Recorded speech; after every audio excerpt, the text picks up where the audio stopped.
ما يفتح الله للناس من رحمة هغه څه چې راکولاو کي الله خلکو ته څه رحمت یا هغه څه چې راکولاو کي الله خلکو ته د رحمت نه فلا ممسك لها نو نشتی سوک بندون کے اغی لرا وما يمسك او اغا چی اللہ بن کی فلا مرسل له من بعده نو نشترا کلاون کے اغی لرا ورستو دا بندولو دلانا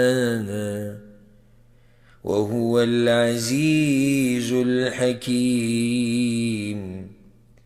او غزور ور حكمة والدي سبحان الله زي ما دا آيت من بپوره توجه سره واورېدو کنه او سوچ هم پکې وکړو ټول غمونه به ختم شي غمونه به څنګه ختم شي قاري صاحب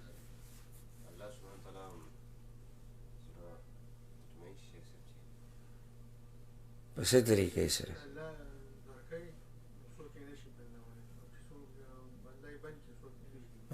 بس زړه مطمئن شو زړه به دې مطمئن شي چا نه به ویره نه کوي په دې باب کې او نه به په چا باندې ملامتیا کوي لکه زموږ په دې پښتنو کې دا خبره ډېره زیاته صحیح ده سړی احتیاط کوي خو لکه کله د یرې درجې ته خبره واوري دا چاته مخایو دا مخایو دا مخایو هر ځای کې دروغ وي کار څنګه دی بس یاره بس کله وي یو کله وي نه یو او هر ځای کې دا دروغ دی دپاره وایي چې یاره بس څوک نقصان رانه کړي څوک دا رانه کړي او که چېرته څه نقصان ورته ورسېږي بس یو دا یو هغه وایي هغه پلانی نه دا یې هغه نه چې دا آیت درته یاد و د ایمان او د زړه په غوږونو دې واورېدو که نه بیا به نه څوک ملامته کوې او نه به په دې باب کې د چا نه یاره کوې واضحه خبره ده ما یفتح الله للناس من رحمه هغه څه چې راکولاو کي الله خلکو ته د خپل رحمت نه فلا ممسک لها څوک یې نیوی نه شي هیڅ څوک بندونکی د هغې به یې نشتي مضبوط یقین ساته چې الله تعالی څه درکوي که نه هیڅوک یې نشي بندولی وما یمسک او هغه څه چې الله یې ونیسي فلا مرسل له من بعده نو نشتي راکولاونکی یا ورکوونکی د هغې وروستو د بندولو د الله نه یاده که دا خبره او دا ګورې په تقدیر باندې ایمان پای کې دا خبره د نه داخله ده سبحان الله هغه حدیث څومره خوږ حدیث دی موږ څو څو پیرې بیان کړی واعلم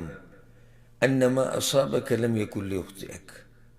وما أخطأك لم يكن ليصيبك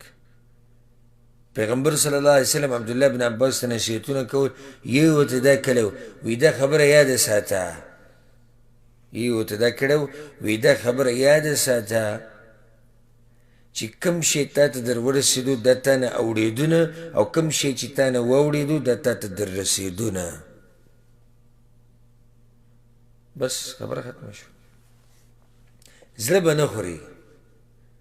لکه بعض خلک دا چې زړه خوري دوی دې مسلو نه دي خبر تقدیر باندې ایمان کې کمزوري دي یاره پلانې دومره غټه بنګله او دا دومره مال او دا دومره بچي او دا څنګه اوس داسې خبره ده دا څنګه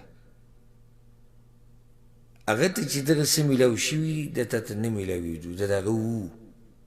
هغه ته به لازم ورسېدو او چې تا ته کوم شی در ورسېدو دا بل ته نه رسېدو که هغه نعمت دی او که هغه مصیبت دی لکه بس څه وایي خصوصا دا ښځې د جهل دا خبرې چې څوک مړ یا الله وایي د ده په ځای د هغه پلانی بوډا ولې نه مړ کوو دا چغې به وایي او خاص هم وي بوډا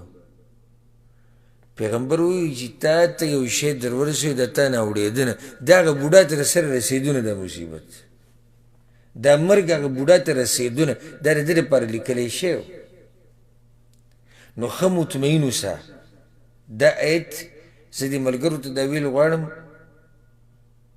ټولو ته، او څوک چې دا بیان اوري او څوک یې چې ویني، چې دا آیت دا صورت او د دې آیت ته نمبر د ځان سره نوټ کړئ. وخت په وخت دا آیت ګورئ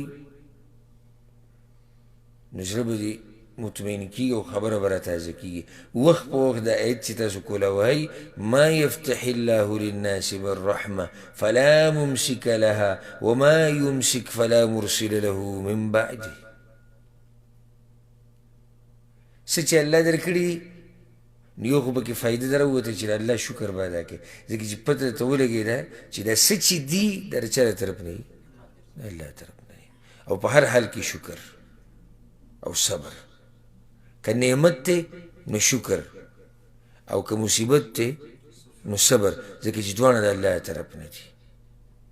او کوم شی چې د سره نشتي زړه به پرې نه خورې، ځکه چې وما یمسک فلا مرسل له من